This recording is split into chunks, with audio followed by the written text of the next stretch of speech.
स्वागत है आप सबका मेरे चैनल में। आज मैं बात करूंगी अयोध्या महात्म्य और प्रयागराज की पौराणिक कथा के बारे में।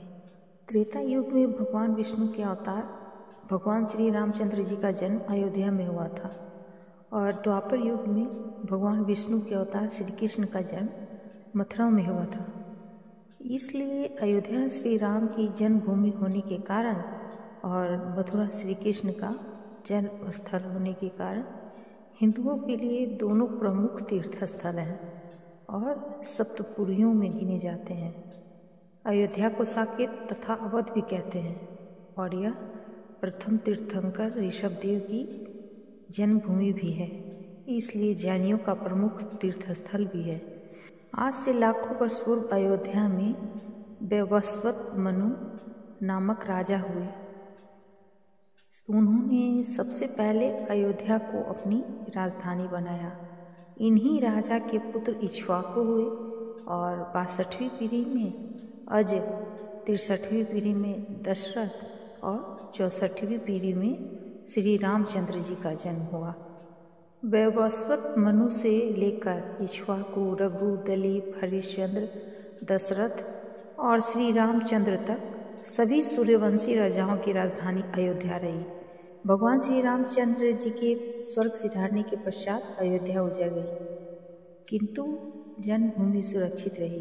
कुछ दिनों के बाद श्री रामचंद्र जी के छोटे पुत्र महाराज कुश ने राजधानी अयोध्या का पुनर्निर्माण कराया और उनकी 44वीं पीढ़ियों के बाद महाराज बृहद्रथ तक इसका सम्मान रहा।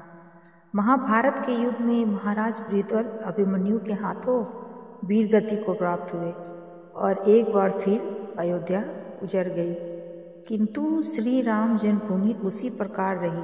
119वीं पीढ़ी में सिद्धार्थ भगवान बुद्धदेव हुए। उन्होंने बौद्ध धर्म अपनाया या चलाया।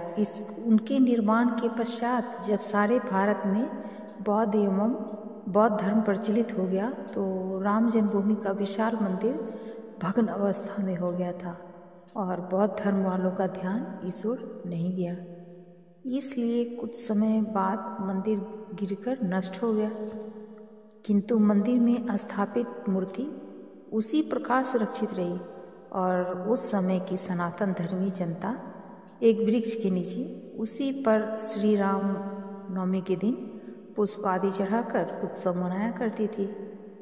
ईसा की 1 शताब्दी पहले भारत के एक बौद्ध राजा मिहिरगुप्त ने जो इर्द गिर्द इस गाय को घुमाओ, जिस स्थान पर वह गाय गोबर कर दे वही स्थान मणि पर्वत है।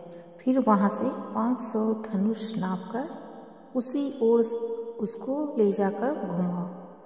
जहाँ उसके थनों से लगातार दूध की धारा गिरने लगे तो समझ लेना कि वहीं श्री राम की जन्मभूमि है। बस उसी स्थान से पुराणों में वर्णित क्रम के अनुसार तुम्हें अयोध्या के समस्त तीर्थों का पता लग जाएगा।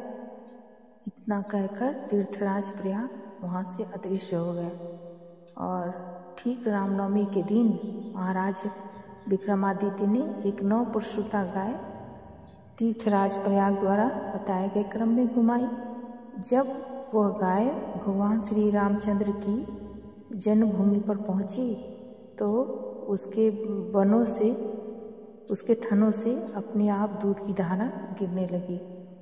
बस उसी स्थान पर महाराज विक्रमादित्य ने भगवान श्री राम जन्मभूमि के भव्य मंदिर का निर्माण कराया था तथा पुराणों में वर्णित क्रम के अनुसार अयोध्या के समस्त तीर्थों का पता लगाकर उनका निर्माण कराया था। इस प्रकार महाराज विक्रमादित्य ने प्राचीन अयोध्या को खोजकर उसका पुनर्निर्माण किया था।